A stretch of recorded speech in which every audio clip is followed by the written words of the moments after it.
Really wanted to focus on big gameplay systems that would basically force players to throw their existing strategies over their shoulder and try to figure out the whole thing all over again. So with religion, espionage, the city-state system, the way that the combat works, there's just a lot of meat here for any average Civilization fan to really dig into. It's great now that we have the expansion. We have 34 different civilizations to play. So that's a lot of choice right there. But once you latch on to a couple of your favorite civilizations, you tend to play them a lot. And I don't like to play them the same way every time. A lot of the civilizations that we added have really unique and powerful traits because we didn't want it to be just a numbers game. But I'd wanted these all to feel like unique, cool gameplay elements that really fit in with the civilization that they were using. But we also wanted to reflect the fact that Carthage evolved out of the Phoenician sea power, and they actually were very good at establishing a trade network of port cities all around the Mediterranean coast. So they get free harbors, and then to reflect that ability to get up over the Alps and attack the Romans, they actually are the only civilization that can move units over mountains. Austria is a really cool addition for a couple of reasons. Ed wanted it there to flesh out kind of the whole European experience. He's using it in his scenario into the Renaissance because it's part of that whole religious conflict area that he wanted to go into.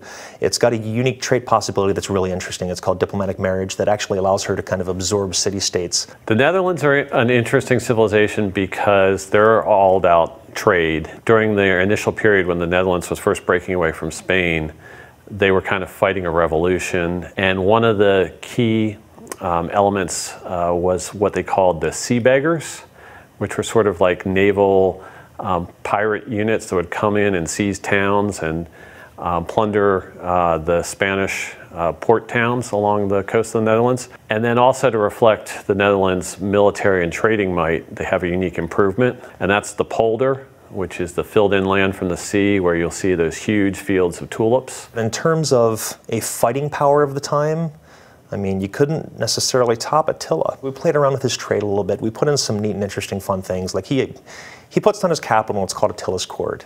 And then he kind of steals the rest of his city names from everybody else in the game. So you might actually see some of those low-lying city names from everybody else's civilizations, and he's taken and he's using them for himself. And naturally, it's another horse culture. It'll fit really well with that whole Genghis feel of things.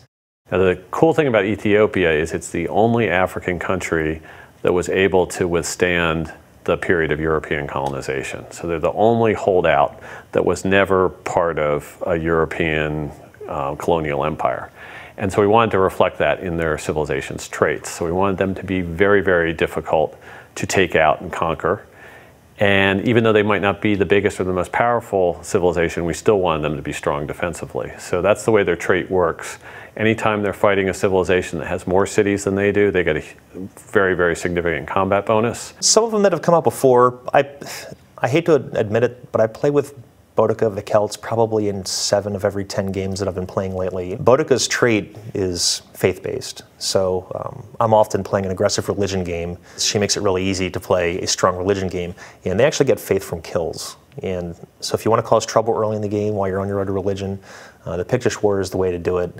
Having played Civ 4, I loved the way religion spread across the map and sort of had this historical immersion element drawing you into the game, and it was very interesting to see, where Buddhism spread and which civilizations adopted it and that kind of thing. But I wanted it to have more of an impact on the way the game played out. I wanted those religions to be very, very meaningful in terms of who had which ones and whether you could get the bonuses from one into your cities.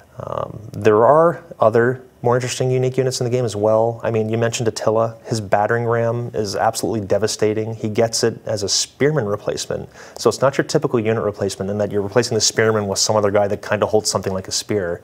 This is a complete change out for him. For instance, the range units, where you kind of had a range unit early in the game, like an archer, and he would upgrade to a crossbowman, but after that there wasn't really much of a place for him to go.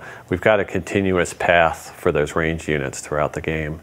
So aside from all the new civilizations that we have, the units, all the content that people generally like to see in an expansion, we also put in a lot of big new systems. I mean, we've overhauled the combat. Obviously religion, I'm sure a lot of people have read about, is a big new system. Espionage.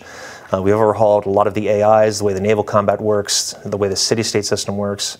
So there's going to be a lot in there for a lot of people.